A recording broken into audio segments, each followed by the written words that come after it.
¿Qué argumentos poseen quienes creen que el 11S se trató de un autoataque? ¿Por qué se cuestionan los supuestos audios filtrados de los desafortunados pasajeros? ¿Estuvo la zona donde se levantaron las Torres Gemelas signada por la tragedia desde mucho antes de aquel terrible día? ¿Qué es lo que se sabe sobre la polémica captura y posterior asesinato de Osama Bin Laden? ¿Quiénes se beneficiaron con todo este oscuro entramado? ¿Fue la búsqueda de justicia solo una excusa para tomar el control de zonas con exclusivo acceso a petróleo? Para dar respuestas a estas y otras preguntas, vamos a sumergirnos en este especial sobre las Torres Gemelas. La idea de este informe es contar la versión oficial, contrastarla con las pruebas emergidas en los últimos años, presentar toda la evidencia para que ustedes puedan sacar sus propias conclusiones.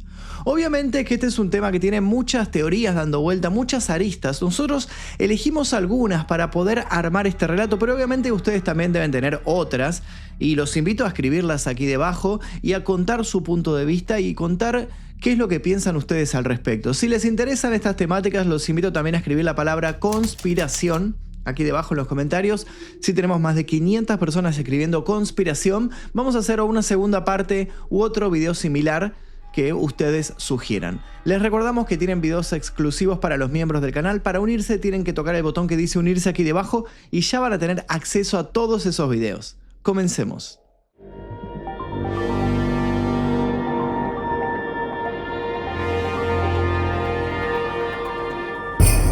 Historia previa. En los primeros meses posteriores al 11S, miles de usuarios de foros de internet, periodistas independientes y académicos escépticos comenzaron a intercambiar información, comparar documentos y recopilar testimonios que no encajaban con la narrativa oficial tejida por Norteamérica.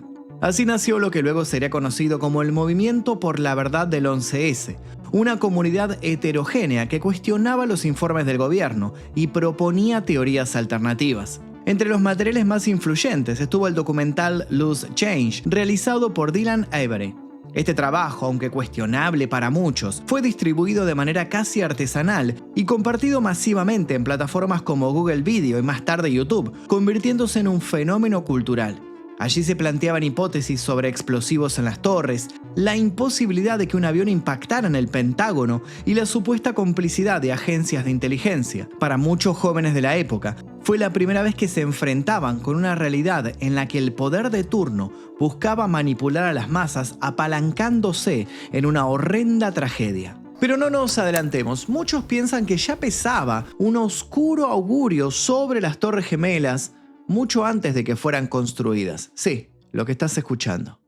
Retrocedamos hasta 1905, el año que vio nacer a Lawrence Wien, un hombre cuyo destino de manera indirecta se entrelazaría con el origen de estos dos emblemas del espíritu norteamericano.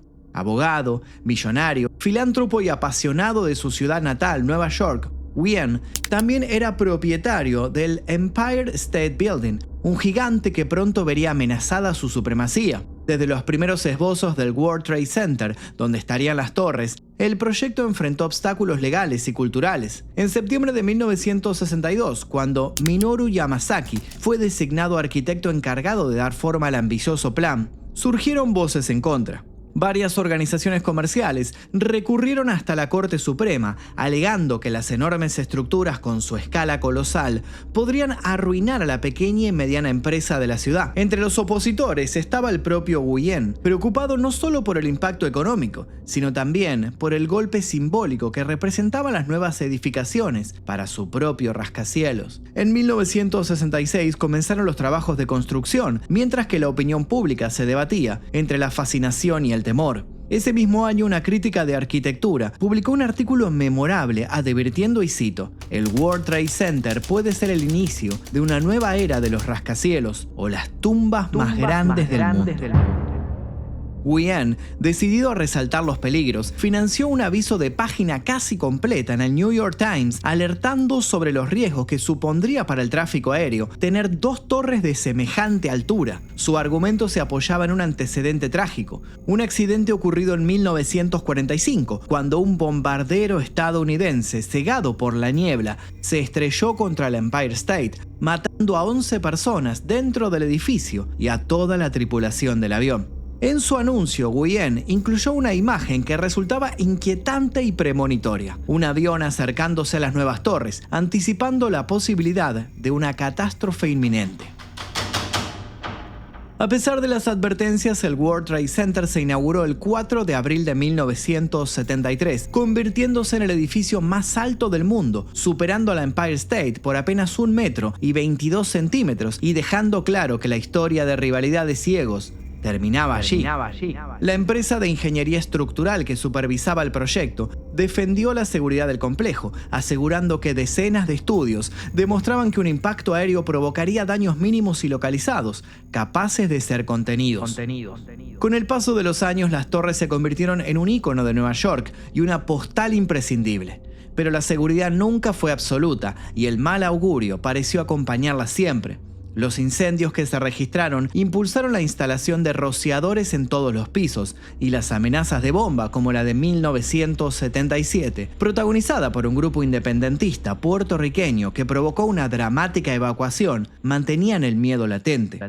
En marzo de 1979, la línea aérea pakistaní PIA publicó en diarios y revistas de Estados Unidos un aviso de sus vuelos a Nueva York, resaltando que podían hacerlos en tan solo 17 horas de viaje. Lo extraño, en el aviso se veía la sombra de un enorme avión de pasajeros recortada sobre las Torres Gemelas.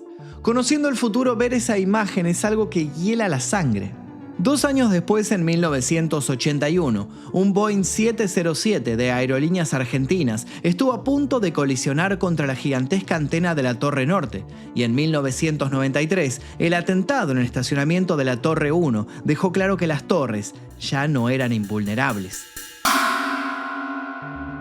Finalmente, en 1999 se daría inicio a la llamada Operación Aviones, marcando la antesala de la tragedia definitiva. El peor escenario que Lawrence Nguyen había imaginado décadas atrás se materializaba al fin. La fatalidad, que siempre parecía acechar en las sombras de estos gigantes de acero y cristal, estaba a punto de cernirse sobre ellos de manera inexorable. El día que cambió el mundo. La mañana del 11 de septiembre del 2001 comenzó como cualquier otra en Nueva York. El cielo estaba despejado, de azul casi irreal, y la ciudad bullía con su ritmo habitual. Miles de personas viajaban en el metro hacia Manhattan. Los autos congestionaban los puentes y túneles, y las calles del distrito financiero ya estaban llenas de trabajadores que ingresaban a sus oficinas. Era un día más en la capital económica del mundo, hasta que a las 8:46 de la mañana la rutina se quebró en un instante. Un Boeing 767 de American Airlines, el vuelo 11, se estrelló contra la torre norte del World Trade Center entre los pisos 93 y 99. En un principio, muchos creyeron que se trataba de un accidente aéreo. Las cadenas de televisión comenzaron a transmitir imágenes en directo de una de las torres humeantes, mientras bomberos y policías acudían a la zona. La magnitud del agujero en la fachada del edificio, el humo negro que se elevaba hacia el cielo despejado y los trozos de escombro cayendo a las calles ya hablaban de una desgracia sin precedentes.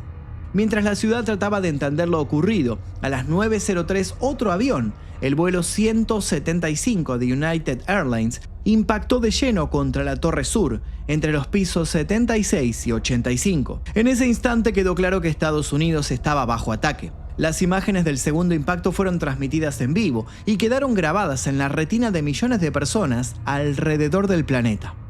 En cuestión de minutos, el epicentro de la ciudad se convirtió en una zona de caos. Miles de personas intentaban escapar de los edificios, descendiendo por escaleras atestadas, mientras otros, atrapados en los pisos superiores, hacían desesperadas llamadas a sus familias o pedían ayuda a través del 911. Las llamas se expandían rápidamente y algunos de los atrapados se vieron obligados a tomar la decisión más desesperante: lanzarse al vacío. Las imágenes de esas personas cayendo al vacío son de las más estremecedoras de la jornada. A las 9:37 de la mañana, un tercer avión, el vuelo 77 de American Airlines, se estrelló contra el Pentágono, sede del Departamento de Defensa de Washington, D.C. La capital política de Estados Unidos también era alcanzada, reforzando la sensación de que el país estaba siendo blanco de un ataque coordinado y sumamente efectivo a gran escala. Minutos después, a las 9:59, la torre sur del World Trade Center colapsó. desintegrándose en cuestión de segundos en una nube de polvo y escombros que cubrió por completo el Bajo Manhattan. La caída de la primera torre dejó al mundo paralizado. Las cámaras captaban la imagen imposible de un edificio de más de 400 metros de altura desplomándose como si hubiera sido una construcción de arena. Los rescatistas, que ya se encontraban en la zona, quedaron atrapados bajo toneladas de acero y de concreto. La alarma era total. Gritos, sirenas y cenizas lo llenaban todo. A las 10:03 un cuarto avión, el vuelo 93 de United Airlines, se estrelló en un campo en Pensilvania. Posteriormente se sabría que los pasajeros habían intentado retomar el control de la aeronave tras descubrir, a través de llamadas telefónicas, lo que había ocurrido en Nueva York y en Washington. Su acción evitó que el avión llegara a su objetivo, que según distintas investigaciones, habría sido el Capitolio o la Casa Blanca. Finalmente, a las 10:28 de la mañana, la Torre Norte, la primera en ser impactada, también colapsó. En menos de 2 horas, esas 2 torres, por las que tanto se había luchado para que existieran, habían desaparecido del horizonte. El impacto emocional fue inmediato y global. En las redacciones de los periódicos y estudios de televisión, periodistas incrédulos repetían una frase que se volvió común ese día. Parece una película, pero es real.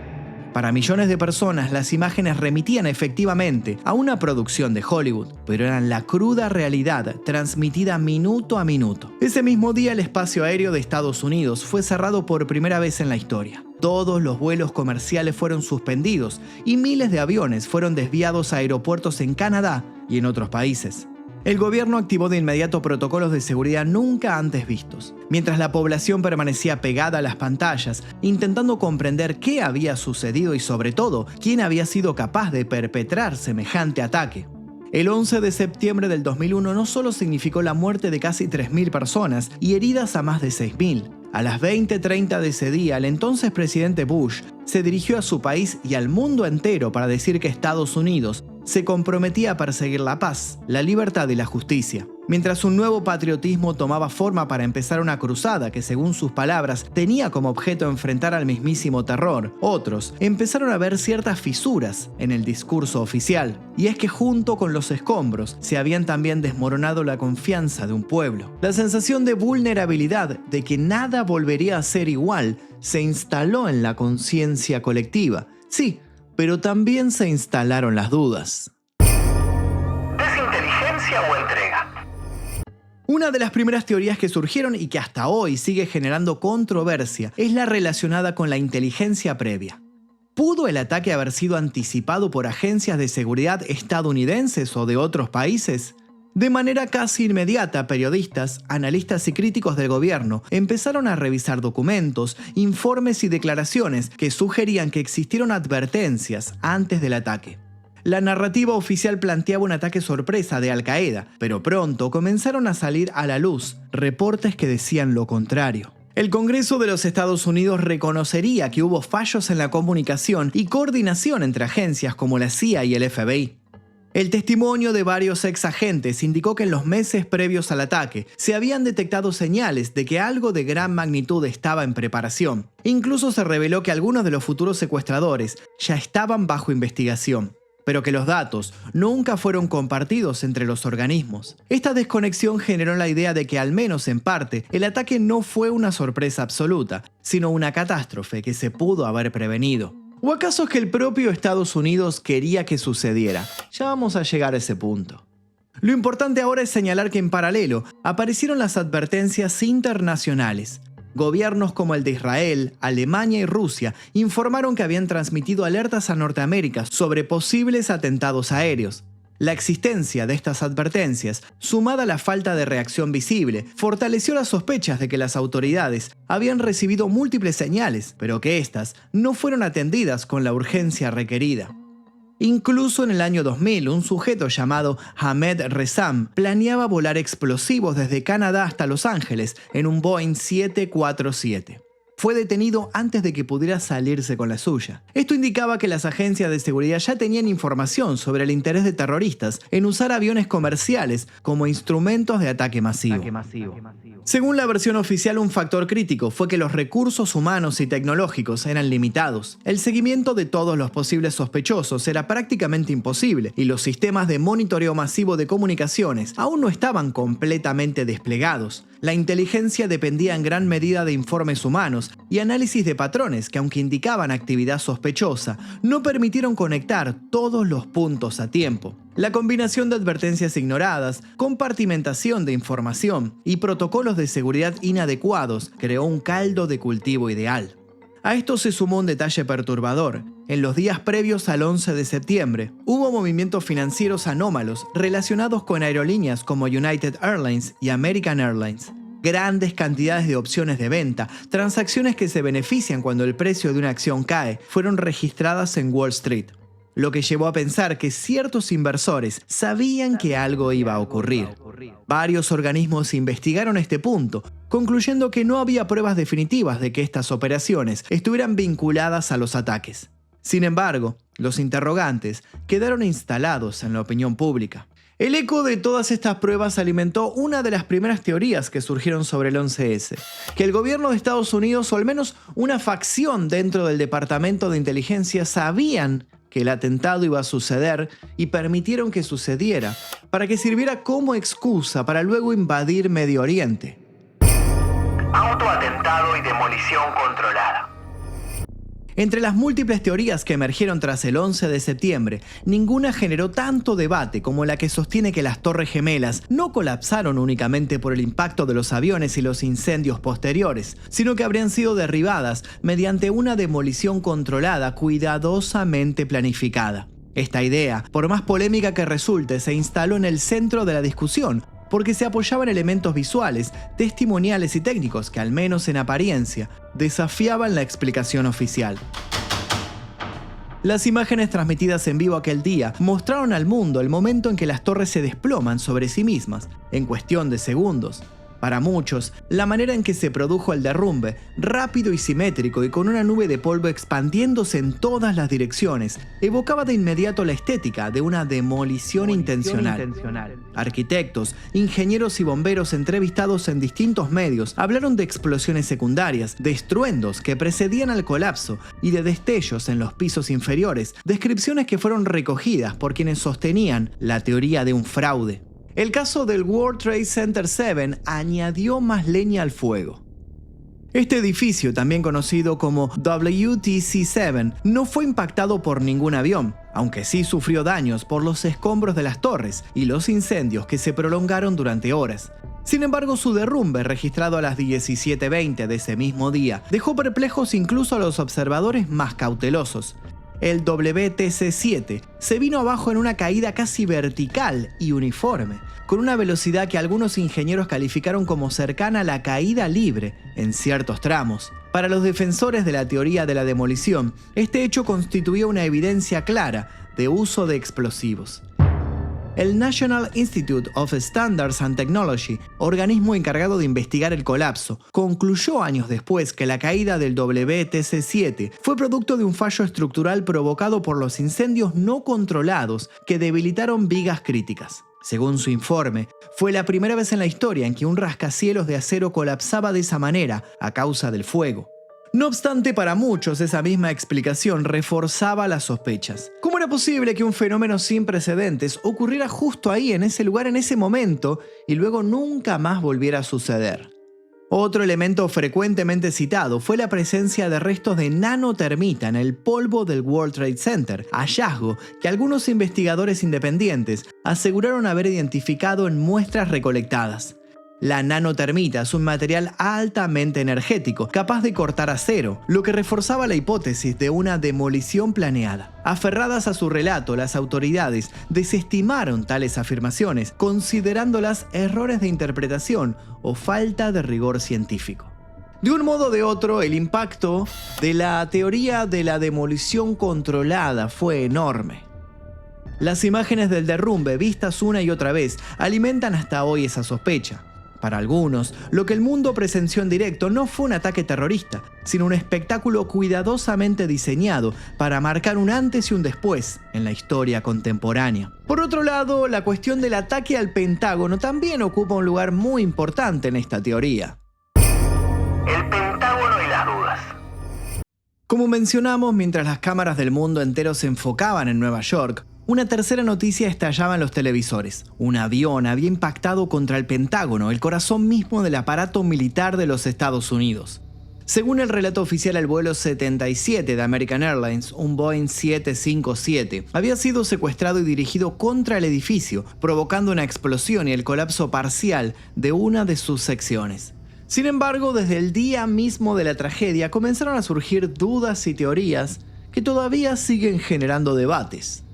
Uno de los puntos más discutidos fue la magnitud del daño. Las primeras imágenes mostraban un agujero relativamente pequeño en la fachada del Pentágono, lo que llevó a muchos a cuestionar cómo una aeronave de gran tamaño, con una envergadura de más de 38 metros, pudo penetrar de esa manera sin dejar rastros evidentes de alas o de cola. La ausencia visible de estos restos importantes de fuselaje en el lugar también despertó sospechas. Para algunos, resultaba incomprensible que un avión de esas dimensiones pudiera desaparecer casi por completo tras el impacto. La explicación oficial sostuvo que la fuerza del choque, combinada con el incendio generado por el combustible, habría pulverizado gran parte de la estructura, pero para los críticos esta explicación no resultaba convincente. A ello se sumaba la cuestión de las grabaciones. A diferencia de lo ocurrido en Nueva York, donde múltiples cámaras captaron los aviones estrellándose contra las Torres Gemelas, en el caso del Pentágono apenas se difundieron unas pocas imágenes provenientes de cámaras de seguridad externas. Los registros oficiales mostraban una secuencia muy breve y poco nítida, en la que apenas podía distinguirse una silueta antes de la explosión. Esta falta de material gráfico alimentó especulaciones de que algo estaba siendo ocultado. Durante años se reclamó la publicación de todas las grabaciones de seguridad de los alrededores, pero la mayor parte de este material nunca fue liberado, lo que reforzó las sospechas. Otro aspecto que alimentó teorías alternativas fue la maniobra atribuida al secuestrador al mando, Hani Hanjour. Según la versión oficial, Hanjour, considerado por sus instructores de vuelo como un piloto mediocre, logró ejecutar un giro descendente complejo y estrellar el avión contra el Pentágono a muy baja altura, sin fallar en el blanco. Críticos de la versión sostienen que una maniobra de tal precisión habría requerido un entrenamiento mucho más avanzado del que se le reconocía. Para algunos, resultaba más plausible pensar en un misil o un proyectil controlado, lo que explicaría la magnitud del daño y la ausencia de grandes restos de avión. ¿Pero por qué? ¿Quién había disparado ese misil? ¿Con qué fin? ¿Se estaba acaso aprovechando para destruir información delicada en aquel edificio?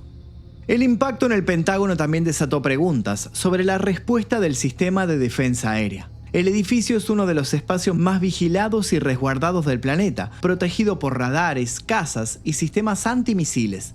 Que un avión secuestrado lograra penetrar el espacio aéreo restringido sin ser interceptado fue visto por algunos como una falla inexplicable. Pero la versión oficial, el caos de aquella mañana, la descoordinación entre agencias y la sorpresa fueron factores determinantes. Pero para los escépticos, aquello parecía poco menos que imposible. Por otro lado, cuando ocurrieron los ataques, el ala oeste del Pentágono, que fue el sector impactado, se encontraba oportunamente en plena remodelación y estaba casi desocupada. En concreto, las obras buscaban reforzarla frente a posibles ataques con explosivos. Quienes apoyan la teoría de un autoatentado sostienen que esa parte del edificio fue elegida a propósito para reducir al mínimo las pérdidas humanas y materiales. El resultado fue un ambiente cargado de desconfianza.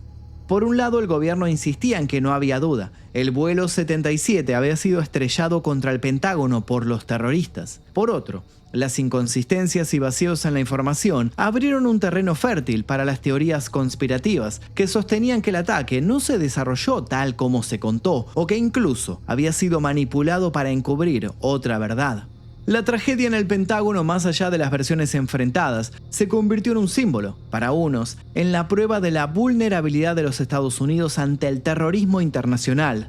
Para otros, en el corazón de la sospecha de que la historia oficial del 11 de septiembre no estaba completa. Pero aún nos falta analizar lo sucedido con el cuarto vuelo involucrado. Hablamos, por supuesto, del vuelo 93. ¿Qué sucedió con el vuelo 93?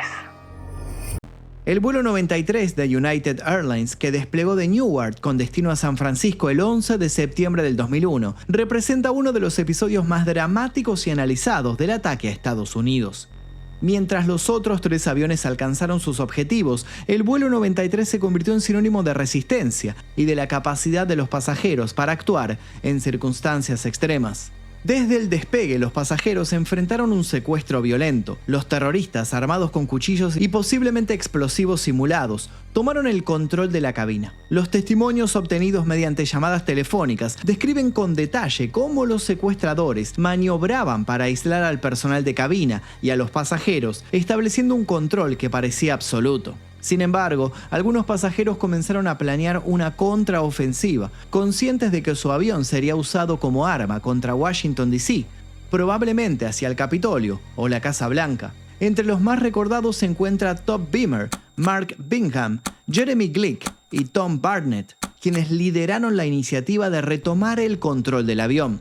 Durante llamadas telefónicas a familiares y operadores de aerolíneas, relataron la situación y coordinaron esfuerzos con otros pasajeros. Las palabras de Top Beamer, "Let's roll", se han convertido en un símbolo de coraje y acción frente a la adversidad. La resistencia de los pasajeros se materializó en un intento de asalto a la cabina. Según la versión oficial, la lucha provocó que los secuestradores perdieran el control del avión, lo que finalmente resultó en que el avión se estrellara en un campo abierto en Shanksville, Pensilvania, antes de alcanzar su objetivo original. Este desenlace, aunque trágico, evitó una catástrofe aún mayor en la capital estadounidense. Los detalles técnicos del vuelo y del choque han sido objeto de análisis exhaustivos. La trayectoria del avión, la velocidad de aproximación y el ángulo del impacto indican que hubo maniobras deliberadas en los últimos minutos, lo que respalda la versión de que los pasajeros lograron interferir con los planes de los secuestradores. Sin embargo, algunas inconsistencias en los registros de comunicación y en los testimonios han sido citadas por teóricos de la conspiración para sugerir que pudo haber existido algún control externo o que los informes fueron ajustados para consolidar la narrativa heroica. Y aquí es donde surge una teoría, y si en realidad el vuelo 93 fue derribado por un misil lanzado por la Fuerza Aérea de Estados Unidos, y si todo este relato de la sublevación a bordo se contó con el fin de conmover a la población. Bueno, llegado a este punto es donde aparecen las llamadas de la gente que estaba en ese avión. Y aquí es donde hay algo muy interesante de analizar. Las llamadas finales. Uno de los elementos más conmovedores y al mismo tiempo más analizados del 11 de septiembre son las llamadas realizadas por los pasajeros de los aviones secuestrados. Estas comunicaciones, realizadas desde teléfonos de a bordo o celulares en pleno vuelo, no solo documentan los momentos finales de quienes sabían que no sobrevivirían, sino que también han sido objeto de interpretación por parte de investigadores de todo tipo. En los 4 vuelos involucrados, se registraron decenas de llamadas de pasajeros que lograron comunicarse con familiares o personal de aerolíneas. Estas llamadas sirvieron para comprender la secuencia de los secuestros, identificar el número de terroristas y el tipo de armas utilizadas y transmitir la gravedad de la situación. Algunos argumentan que estos detalles, transmitidos con tanta precisión, serían improbables si los secuestros hubieran sido completamente caóticos. Otros cuestionan la coherencia del tiempo registrado en las llamadas, señalando que ciertas comunicaciones parecían demasiado prolongadas o coordinadas para un escenario de secuestro violento, donde el control del avión estaba en manos de gente peligrosa. Asimismo, se ha debatido sobre la tecnología utilizada. Muchas llamadas se realizaron, como mencionamos, desde teléfonos de a bordo, un sistema que en 2001 tenía limitaciones importantes. Las líneas, por ejemplo, eran lentas y estaban frecuentemente interrumpidas. Más de un investigador intentó en los días que siguieron al 11S hacer llamadas desde el aire. Las estadísticas indican que era muy difícil ser atendido o conseguir al menos señal. ¿Acaso se trató toda una puesta en escena para darle a toda esta tragedia un sentimiento épico? ¿Por qué? ¿Qué era lo que se estaba barriendo debajo de la alfombra? Ahora bien, no solo existieron dudas sobre el desempeño de los organismos oficiales en los años previos a la tragedia y en los ataques propiamente dichos. También se habló mucho del accionar que estos organismos tuvieron al momento de realizar sus investigaciones. Irregularidades. El organismo central encargado de esclarecer lo ocurrido fue la llamada Comisión del 11S, creada en noviembre del 2002.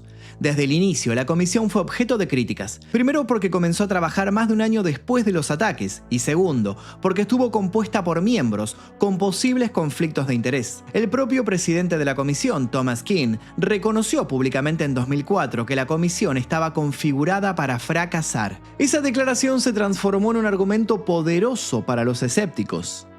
Uno de los cuestionamientos más repetidos es que la comisión omitió detalles clave. Por ejemplo, apenas se abordaron las múltiples fallas de seguridad aéreas ocurridas ese día.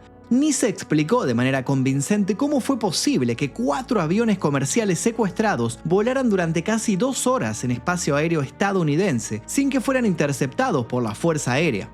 La explicación oficial apeló otra vez a la sorpresa y a la confusión, pero para los críticos fue una justificación insuficiente, especialmente considerando los protocolos existentes. La cuestión de los videos y pruebas confiscadas también ha sido central. El FBI recogió rápidamente decenas de grabaciones de cámaras de seguridad cercanas al Pentágono y a otros lugares clave, pero solo unas pocas se hicieron públicas. El hermetismo del gobierno con ese material no hizo más que multiplicar las sospechas. Otro elemento llamativo es el de los ejercicios militares y simulacros que estaban teniendo lugar la mañana del 11 de septiembre. Ese día, el Comando de Defensa Aeroespacial de Norteamérica realizaba prácticas que simulaban secuestros de aviones. Para algunos, esto explicaría la confusión de los controladores aéreos y la demora en la respuesta. Para otros, en cambio, fue una coincidencia demasiado perfecta, una distracción que permitió que los ataques se ejecutaran con mayor facilidad. Incluso el financiamiento mismo de los ataques sigue siendo un tema envuelto en sombras. Si bien se determinó que los secuestradores eran en su mayoría ciudadanos saudíes, la comisión evitó profundizar en los posibles vínculos financieros entre la familia Bin Laden, figuras de Arabia Saudita y sectores del poder en Estados Unidos. Los 28 folios clasificados del informe oficial, que recién se desclasificaron parcialmente en 2016, mostraron que existían conexiones que nunca se exploraron en profundidad. Sobre las mismas ahondaremos en breve. En conjunto, todas estas irregularidades generaron la sensación de que el gobierno no buscaba esclarecer lo ocurrido, sino controlar el relato y cerrar rápidamente la herida.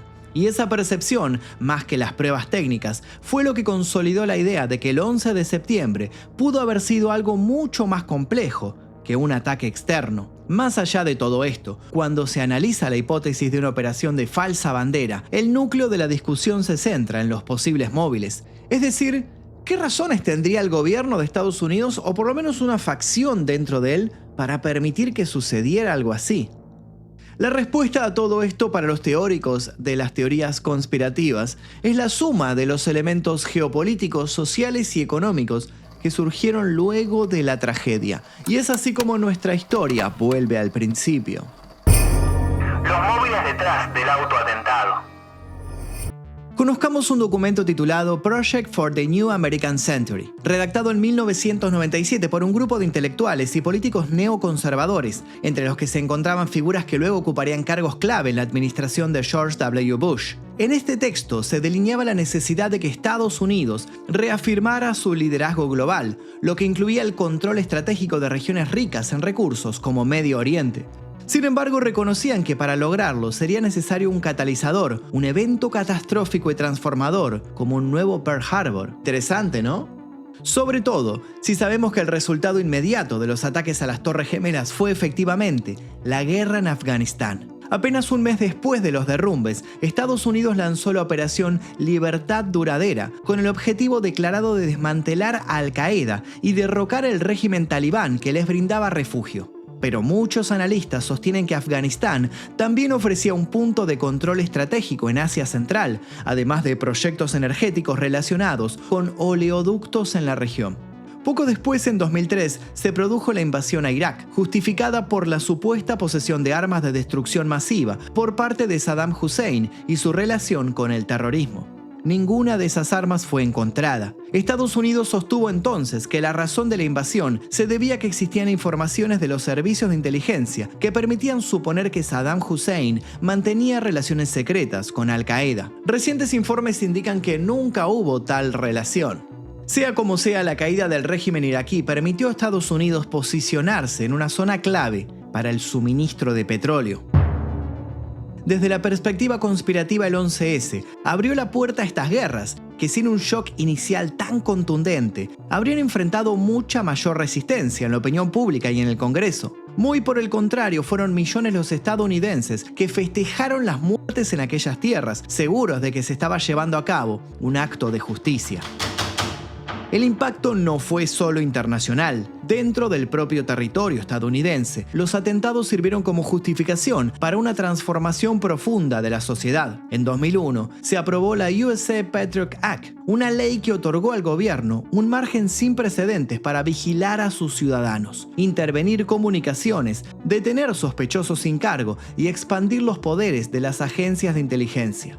La necesidad de proteger al país contra nuevos ataques se convirtió en el argumento central para sacrificar derechos civiles y libertades individuales. Para muchos críticos, este fue uno de los objetivos fundamentales: instaurar un estado de vigilancia permanente. A nivel económico también hubo beneficios claros. La industria armamentística experimentó un crecimiento acelerado, ya que las guerras en Afganistán e Irak demandaron enormes recursos militares. Empresas vinculadas al sector energético y de la reconstrucción, como Halliburton, antigua compañía del vicepresidente Dick Cheney, recibieron contratos multimillonarios en las zonas del conflicto. Estas conexiones alimentaron la sospecha de que detrás de la tragedia hubo un entramado de intereses empresariales. En este sentido, la hipótesis del autoatentado no se limita a una explicación técnica sobre cómo cayeron las torres, sino que se inserta en un mapa de poder, una élite política, militar y económica que habría utilizado el 11 de septiembre como herramienta para reconfigurar el orden mundial, impulsar guerras, enriquecer a corporaciones cercanas a los altos mandos y establecer un modelo de ultracontrol interno que aún hoy persiste. Así, desde esta óptica, la tragedia no fue un fin en sí mismo, sino un medio. Los miles de muertos y el dolor incalculable se convierten en la lectura conspirativa, en el precio pagado para consolidar un nuevo paradigma de dominación. Para terminar de entender esto, tenemos que irnos más atrás y ponernos a analizar varias de las ambiciones estadounidenses. Estados Unidos y el petróleo. La relación entre Estados Unidos y Arabia Saudita comenzó a cimentarse en la primera mitad del siglo XX, cuando el petróleo se convirtió en un recurso estratégico para la economía y la política mundial. En 1933, el rey Abdulaziz ibn Saud firmó un acuerdo con la compañía estadounidense Standard Oil of California, que obtuvo concesiones para explorar petróleo en la región oriental del país. Poco después, SoCal creó una subsidiaria llamada California Arabian Standard Oil Company, que en 1994 pasaría a llamarse Arabian American Oil Company. Esta empresa fue clave en la explotación de los yacimientos saudíes y en el ingreso de capital y tecnología estadounidense a la península arábiga. En 1938 se descubrió el primer gran yacimiento de Dammam, lo que marcó el inicio de una explotación intensiva que rápidamente colocó a Arabia Saudita como uno de los principales productores de crudo del mundo. Durante la Segunda Guerra Mundial, la importancia estratégica del petróleo saudí se volvió evidente para Washington. En 1945, el presidente Franklin D. Roosevelt se reunió con el rey Abdulaziz a bordo del USS Quincy en el canal de Suez, sellando un acuerdo tácito: seguridad y apoyo militar estadounidense a cambio de acceso preferencial al petróleo saudí. En las décadas siguientes, Aramco se convirtió en un símbolo de la cooperación energética entre ambos países y la presencia estadounidense se consolidó tanto a nivel económico como militar. La relación se profundizó durante la Guerra Fría, cuando Estados Unidos veía a Arabia Saudita no solo como proveedor, sino también como un aliado fuerte frente a la influencia del bloque comunista. Sí, antes del 11 de septiembre las relaciones entre Estados Unidos y los árabes eran muy diferentes a lo que hoy sabemos. No se trataba de una alianza formal, pero sí existían vínculos estratégicos y tácticos que reflejaban los intereses estadounidenses en la región. Sin ir más lejos, una de las películas de Rambo estaba dedicada, y cito, al valiente pueblo de Afganistán, dedicatoria que, como se imaginarán, tuvo que ser quitada más adelante. Durante la década de 1980, Estados Unidos apoyó a los mujahidines afganos que luchaban contra la invasión soviética. Este apoyo incluía entrenamiento, financiamiento y suministro de armas a través de la CIA, a menudo canalizado por países aliados como Pakistán y Arabia Saudita. Si bien los talibanes como grupo organizado no existían todavía, muchos de sus futuros miembros eran parte del contexto de combate contra los soviéticos, por lo que se beneficiaron indirectamente de la asistencia estadounidense. En los años 90, tras la retirada soviética, los talibanes surgieron como fuerza dominante en Afganistán y establecieron un gobierno en 1996. Estados Unidos, por entonces, no reconocía oficialmente a los talibanes, pero mantenía relaciones limitadas a nivel de diplomacia no formal y contactos con intermediarios. La política estadounidense estaba centrada en contener la influencia de Irán y controlar el tráfico de drogas y el extremismo regional. Durante ese periodo, los talibanes eran vistos como un instrumento de estabilidad relativa en un país devastado por años de guerra civil.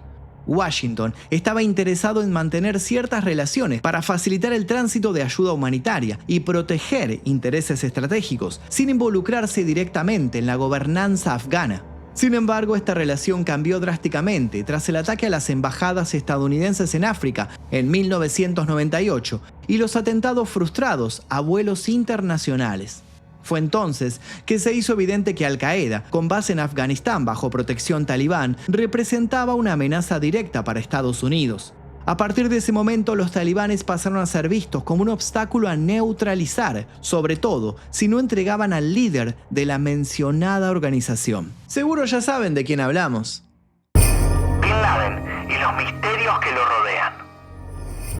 Osama Bin Laden es sin duda la figura más emblemática del 11S y al mismo tiempo uno de los personajes más envueltos en controversia y teorías. Su papel como líder de Al-Qaeda lo convirtió en el enemigo público número uno de los Estados Unidos, pero su historia está marcada por lagunas, contradicciones y relatos que alimentan la especulación. Osama Bin Laden nació en 1957 en Riad, capital de Arabia Saudita. Era uno de los 54 hijos del jeque Mohammed Bin Laden, ingeniero y arquitecto, según algunas fuentes, simple campesino, según otras.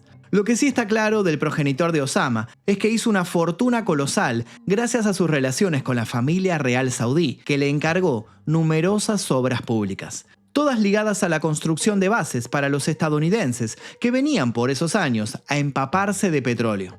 Osama tuvo una infancia y juventud llena de privilegios, disfrutó de una muy buena educación y pasó sus días codeándose con los hijos de los príncipes saudíes. Cuando a los 13 años su padre murió en un accidente de helicóptero, heredó $80 millones. En el contexto de la Guerra Fría, la misión de Osama era la de recoger dinero para financiar la resistencia de los movimientos islamistas contra las tropas de ocupación soviéticas, por lo que él y los norteamericanos tuvieron en primera instancia un enemigo en común. Bin Laden fue, de hecho, uno de esos hombres que, como dijimos, fueron entrenados por la CIA. Incluso lo llegaron a reconocer como un luchador empedernido y admirado. Fue así que aprendió a mover dinero a través de sociedades fantasmas y paraísos fiscales, a preparar explosivos, a ocultarse y a utilizar códigos cifrados para comunicarse. En 1980 empezó a reclutar guerrilleros pro-afganos y estableció sus primeros campamentos. En 1989 la guerra en Afganistán finalizaría con la derrota y retirada de las tropas soviéticas y los veteranos de la guerra serían reclutados por Osama Bin Laden para formar su propio grupo. Pero la ruptura definitiva de Osama Bin Laden con sus aliados norteamericanos se produjo en 1990, cuando, como parte de los preparativos para la Guerra del Golfo, los Estados Unidos desplegaron tropas en Arabia Saudita.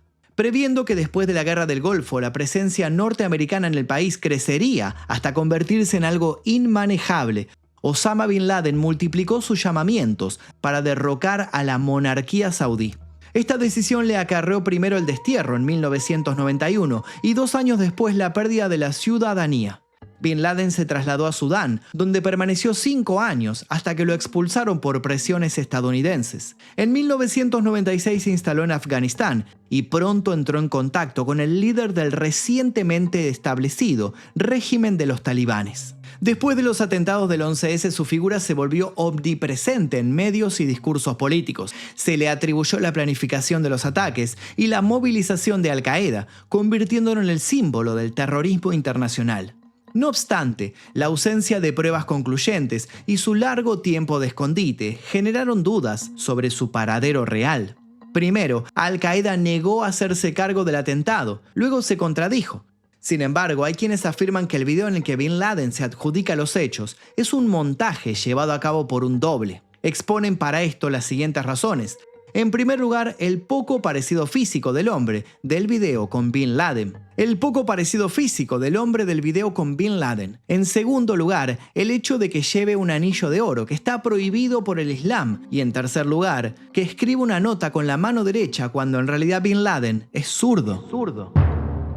Durante años, muchos se preguntaron si verdaderamente el sujeto se encontraba en las montañas de Afganistán y Pakistán, o si su figura había sido utilizada como un instrumento propagandístico. Esta incertidumbre derivó en teorías que sostienen que Bin Laden no fue capturado ni eliminado cuando se dijo, sino que su muerte habría sido fabricada o exagerada con fines políticos.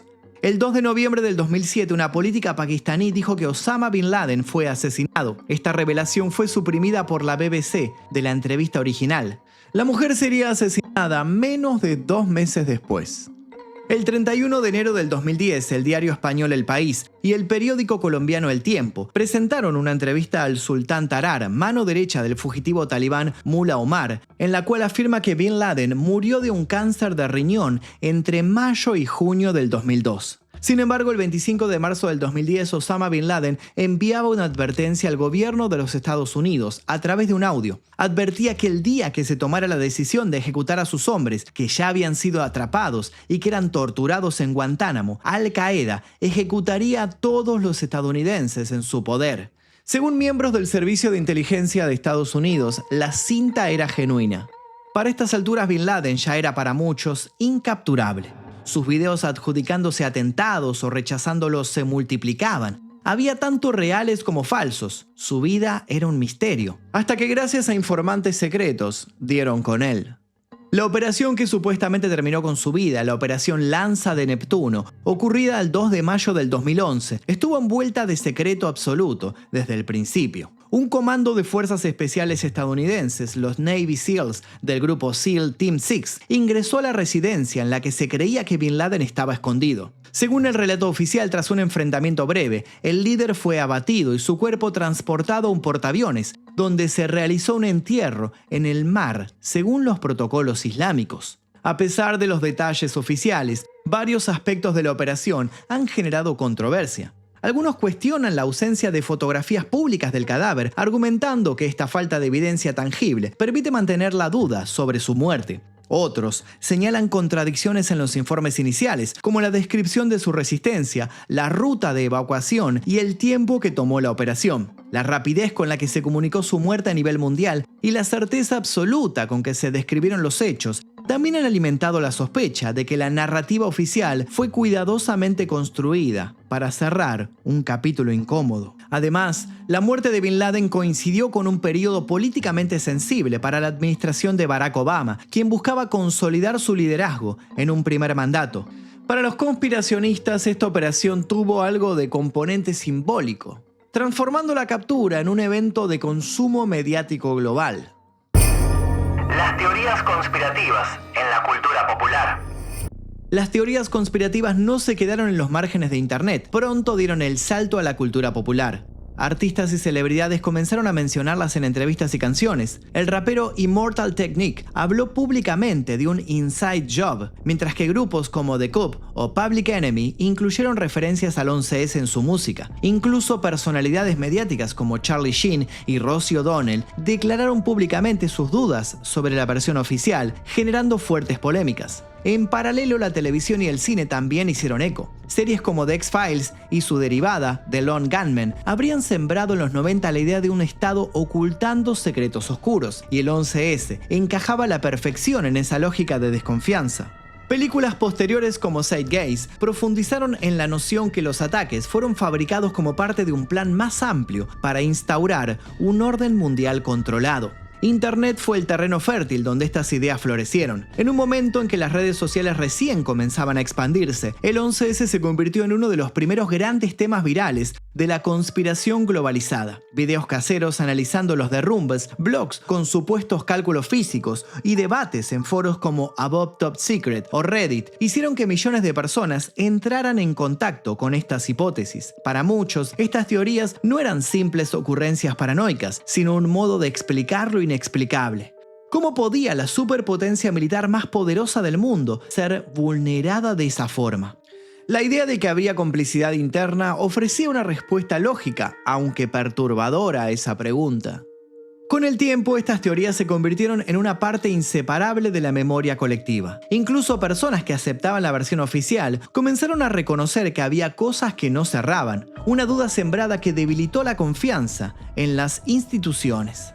El 11S fue de este modo un evento que también transformó la manera en que las conspiraciones circulaban en la sociedad contemporánea, inaugurando un modelo que luego se replicaría en otros acontecimientos globales, desde la crisis financiera del 2008 hasta la pandemia COVID-19. Esta nueva cosmovisión forjó a nuevas generaciones un tanto más apáticas con las noticias, que prefirieron no dar tantas vueltas al asunto y rematan con un simple y contundente: todos mienten. No son pocos los sociólogos que ven en esa actitud el ADN de la actualidad, donde ya no se cree en nada, pero tampoco se hace nada para cambiar lo que no nos gusta. Todo pareciera estar estancado en un estado de alienación perpetuo. Sabemos que vivimos en una red de farsas, pero nadie lucha por salir. El 11S además inspiró a toda una nueva camada de artistas, profundamente tocados por estos hechos. My Chemical Romance, por ejemplo, nació luego de que su cantante y fundador buscara un modo de lidiar con el dolor que le causaba ver a otros adolescentes atravesados por estos sucesos. Spider-Man, por su lado, tuvo que sacar a las Torres Gemelas de una de sus escenas de sus películas. De hecho, por un largo tiempo, las torres fueron borradas de todo sitio. Parecía que no habían existido, siendo que paradójicamente habían terminado de moldear la realidad tal como la conocemos. Pero quienes se mantienen críticos no solo señalan los abusos de autoridad de Estados Unidos y sus incontables saqueos en las guerras que el ataque o autoataque justificó, también hubo otros negocios oscuros provenientes de esa tragedia. El negocio de la tragedia. Aparte de dejar una estela de muerte y destrucción física, el 11S significó una ola de ganancias financieras que para muchos resultaron demasiado precisas como para ser meras coincidencias. Desde el derrumbe del complejo del World Trade Center hasta la reconstrucción posterior, diversos sectores económicos se vieron directa o indirectamente beneficiados, alimentando las sospechas de quienes sostienen la teoría del autoatentado. En primer lugar, el World Trade Center estaba asegurado contra atentados terroristas por miles de millones de dólares. Larry Silverstein, que había adquirido la concesión del complejo apenas 6 semanas antes de los ataques, recibió finalmente más de 4.500 millones de dólares en indemnizaciones de las aseguradoras tras un largo litigio. Esta cifra se desglosa entre pagos por los edificios destruidos y por los contratos de arrendamiento incumplidos. Para los escépticos, es difícil ignorar que la tragedia coincidiera con un beneficio económico de semejante magnitud para un único propietario. El mercado de reconstrucción de Nueva York fue otro punto de interés. La demolición de los edificios y la limpieza del terreno requerían contratos gigantescos para empresas de ingeniería, construcción y gestión de residuos, mientras que el proyecto del nuevo One World Trade Center, la construcción del mundo del 11S y la remodelación del área financiera aseguraron ingresos multimillonarios durante décadas. Para quienes defienden las teorías del autoatentado, todo esto conforma un patrón. La tragedia generó oportunidades económicas que de otra manera no habrían existido, beneficiando a actores privados y al propio gobierno en términos de inversión estratégica. Tras la pérdida de las Torres Gemelas, surgió un movimiento no oficial que buscaba revivir estos símbolos de Nueva York. Bajo el nombre de The Twin Towers Alliance, esta iniciativa logró recaudar más de 7.000 firmas de ciudadanos que apoyaban la reconstrucción de los icónicos edificios. Entre los visionarios que presentaron propuestas se encontraba Donald Trump, quien propuso un par de torres llamadas World Trade Center Phoenix, una clara referencia a la idea de que las Torres Gemelas resurgieran de sus cenizas. El diseño de estos nuevos gemelos buscaba mantener la silueta característica de los originales, aunque con mayor altura, medidas de seguridad reforzadas y ventanales más amplios, buscando un balance entre homenaje y modernidad. A pesar del entusiasmo inicial, estas ideas no prosperaron. En 2003, la Corporación de Desarrollo del Bajo Manhattan organizó un concurso para decidir el destino del sitio. La primera ronda, conocida como Conceptos de Diseño Preliminar, fue ampliamente rechazada por el público, lo que obligó a convocar un segundo concurso más abierto en diciembre del 2002. En esa instancia, el diseño de Daniel Libeskind fue finalmente seleccionado, marcando el camino para la reconstrucción. El proyecto culminó con la construcción del One World Trade Center, inicialmente llamado Torre de la Libertad. Este rascacielos no solo se convirtió en el más alto del hemisferio occidental, sino que para agosto del 2022 también figuraba como el séptimo más alto del mundo. Sin embargo, la elección del diseño no estuvo exenta de polémica. El ex gobernador de Nueva York, George Pataki, fue acusado de influir en el proceso para favorecer a un amigo cercano, lo que desató críticas sobre la transparencia del concurso y la posible manipulación política. La base de la torre, fortificada y reforzada con estrictas medidas de seguridad, también generó debate. Para algunos críticos, entre ellos Deroy Murdoch del National Review, la solidez y austeridad de la estructura reflejaban más temor que libertad, llevándolos a bautizarlas con ironía como The Fear Tower, en contraste con el simbolismo esperanzador de su nombre original. En mayo del 2011 se desató un nuevo escándalo cuando se publicaron en la página web del Departamento Financiero de la Ciudad de Nueva York planos detallados de los pisos de la torre. Los ciudadanos de las áreas circundantes expresaron su preocupación sobre el posible uso de esta información para futuros ataques terroristas. El entonces nuevo jefe del Departamento de Policía de Nueva York, Ray Kelly, reforzó la alerta al describir al One World Trade Center como el blanco terrorista número 1 de la nación, subrayando que a pesar de su simbolismo y su modernidad, la torre seguía siendo un objeto vulnerable y un recordatorio de los riesgos que aún acechaban a la ciudad. El descubrimiento más reciente y significativo en torno a las Torres Gemelas son las identificaciones de 3 víctimas de los atentados del 11 de septiembre del 2001, anunciadas en agosto del 2025.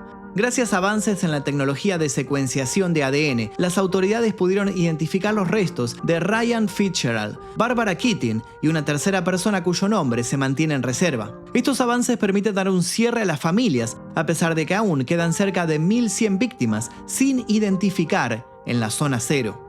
La presencia de Estados Unidos en Afganistán duró 19 años, 10 meses y 23 días. Culminó el 30 de agosto del 2021. Los talibanes no tardaron en volver al poder, pero esa es otra historia. En el medio, hubo controversias por el oro robado a bancos centrales y por la cantidad de víctimas, hombres, mujeres y niños, que fueron asesinados y perdieron todo. Soldados de ambos bandos fueron carne de cañón para llevar a cabo un plan tan efectivo como inescrupuloso.